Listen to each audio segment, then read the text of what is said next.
रामपुर गांव में रामू नाम का एक किसान रहता था। उसकी 2 बेटी थी। गांव में उसका एक खेत था जो उसकी रोजी रोटी थी। वो अपने खेत से बहुत प्यार करता था। वह रोज सुबह उठता और सीधा अपने खेत में जाता और अपनी फसल को देखकर बहुत खुश होता। एक दिन अचानक गांव में बाढ़ आ गई और उसकी पूरी फसल खराब हो गई।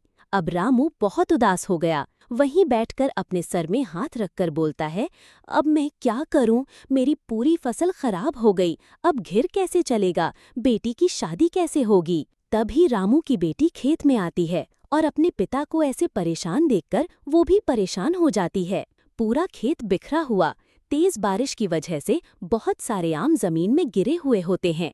तभी उसकी बेटी की नज़र नीचे गिरे हुए आम में जाती है। फिर उसे विचार आता है कि मेरी माँ अचार अच्छा बनाती है, क्यों ना हम अचार बनाकर बाजार में बेचने जाएं। फिर वो जल्दी से सारे आम बीन लेती है और घिर ले आती है। घिर में माँ से बोलती है, माँ इस आम का आप अचार बना दो और हम और छोटी इसे बाजार में बेचकर ढेर सारे पैसे लेकर आएंगे। उसकी माँ को कुछ समझ नहीं आ रहा था। फिर उसने सारी बात माँ को बताई। उसकी माँ अचार बनाने को तैयार हो गई। उसने कुछ पैसे अपनी बेटी को दिए और बोली, दुकान से अचार बनाने का सामान ले आओ। वो जाकर सामान लाती है और उसकी माँ अचार बनाने लगती है और दोनों बहनें बाजार में अचार लेकर जाती हैं। रामू बोलता है, मुझे अपनी दोनों बेटियों पर गर्व है। फसल गई लेकिन हिम्मत नहीं।